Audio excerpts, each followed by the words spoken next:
We've spoken a lot about social media. You've got a decent following there. You post a lot of memes, which are great. I'm just curious, right now in this current moment, what is your relationship with social media like? Whew, hot and cold. Yeah. It's fun. I like it, dude. It's fun. Like, it's really fun when you get to create something, like make something, even if it's just as dumb as like a meme, but people receive it well.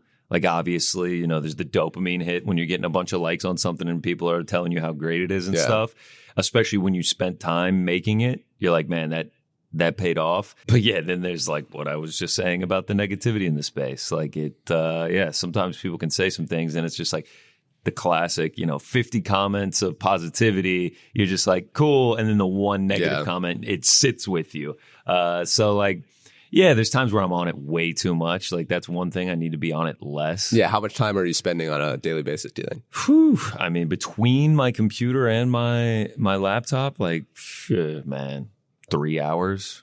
Twitter, Instagram. Yeah. A lot of people, and I'm guilty of this too, and I'm trying to consciously do it less, but we kind of just unconsciously, whenever we kind of hit like a stag in our day, or we're faced with someone sends us a text that we don't quite know how to respond to, and we feel like delaying it, or we're delaying a work task and procrastinating, just kind of like a twitch. We just pick up the phone. It's like, let me just do a quick doom 100%. scroll. You do that as well? I think, dude, I really think everyone does it. And yeah. You say like a lull in the day. It could be as much as, all right, train's not going to be here for 3 minutes. Right. Let me whip out the phone and just scroll for nothing, like nothingness. Yes. And you say like it's like a twitch. I think it is like, our brains are like ingrained at this point. Like we're like addicted to it. There was one point while we were recording here, I felt myself reaching over for my phone for nothing. Yeah. Like all I would do is flip it over to see if I have any notifications. And it's just like, we are like so addicted to these things. But like the bad part is that they're necessary, especially in our job. Like, I would not do my job nearly as well if I had a Nokia flip phone. Like, it's just a fact of the matter. Like, being accessible, being able to get on the internet, being able to do whatever, react in real time is crucial to what we do. But like, battling the amount of time you spend on it and how much it affects you is key. And I really don't think, especially us, we've grown up with this. Our parents are actually able to separate, and like a lot of them fall victim to the Twitch as well, but a lot of them are like, don't feel the need to check the notifications, whatnot. So I'm envious of that, but we've kind of grown up in this environment, and I really don't think we can overcome it. I've tried and tried and tried, and I'm like a pretty disciplined person. I've tried every which way. I've done the detoxes. Like, you can do a 30-day detox from social media and not go on, but like, once you're back on, it pretty much sucks you right back in as if you never did the detox at all. Yeah, I've done it. I've done it where I deleted Twitter and Instagram for like 2 months. And then as soon as you re-download them, like, I really think if you switched where the apps are on my home screen right now, I would open it up and open whatever app you put wherever Twitter and Instagram are, because my brain is so ingrained to just open, bam. Right. All right, we're scrolling, baby. Let's see what we got. Yeah, I've tried, like, I've deleted the app from my phone, so I only use desktop. But then I just go search Instagram on Safari. Yep. And then like you do We're pathetic. We are pathetic. Right. Like, we are so addicted to these things, man. It's like, and I really hate that. I think you're right on like overcoming it. How do we overcome it? And it's just we can't. I mean, the people who are working on this in Silicon Valley are the smartest people in the world, and they are getting at our brains. Like, they are wiring these devices and these apps and these platforms to keep us hooked and sell us things. That's why they're all free, and they're grabbing our attention, and they're pulling at all of the evolutionary psychological strings that we are not smart enough ourselves to overcome. I think just like the proof in that is what's going on with Twitter, X, all of this. Since Elon purchased it, the amount of times I've seen these meltdowns where everyone's like, this is it, guys. Sorry. Make sure you follow me on Instagram. Here's my handle. Threads. Twitter's done. Like, it's been a good run, guys. Rest in peace to Twitter.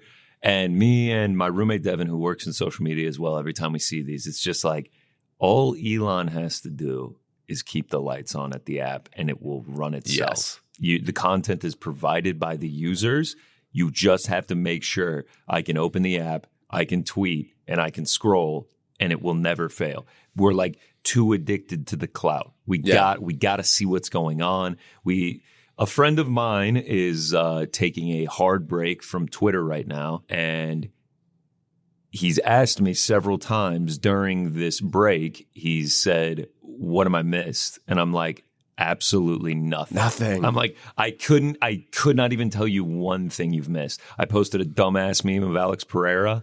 I made a stupid joke about Sergei Pavlovich. You missed nothing. Yeah. You missed nothing, dude. Like, you missed nothing. If it's important, this is what I've learned when I've taken breaks. Like, if it's important, it will get to you in some way. Someone will call you. Someone will tell you. You'll see it. Like, if there's something like newsy going on in the world, you'll see it like on the TV at the coffee shop you're at. Like, have you ever, this is a little bit off topic, but it's still in the social media sphere. Have you ever noticed like the comparisons in comments between like Twitter replies, Instagram comments, TikTok comments, YouTube comments?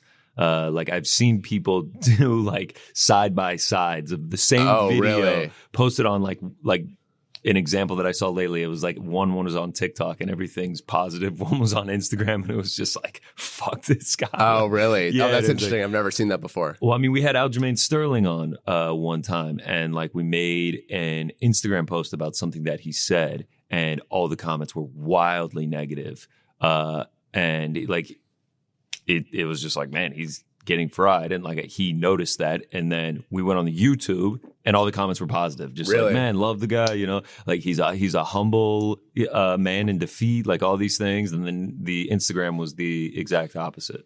Interesting. I've never really considered like the TikTok and the TikTok environment. I do think they are, in my experience, I've seen like more positive interactions on that platform, but X is just a cesspool, a cesspool of people. And like, that's the one where you have the most fake accounts and like, people with zero followers. And like the fact that these people exist, I'm like, who are you? Why are you doing this on a Friday night saying these horrible things? And it's sad. It's like, it's sad, and it's even sadder that they can affect your mood when they say something like vile to you, and you're looking at a person who has like fighter as their icon, and it's like, whatever, like UFC fan 897-864-812 following 468 people, one follower, and it's like how can this person possibly affect me? Like, does it affect you?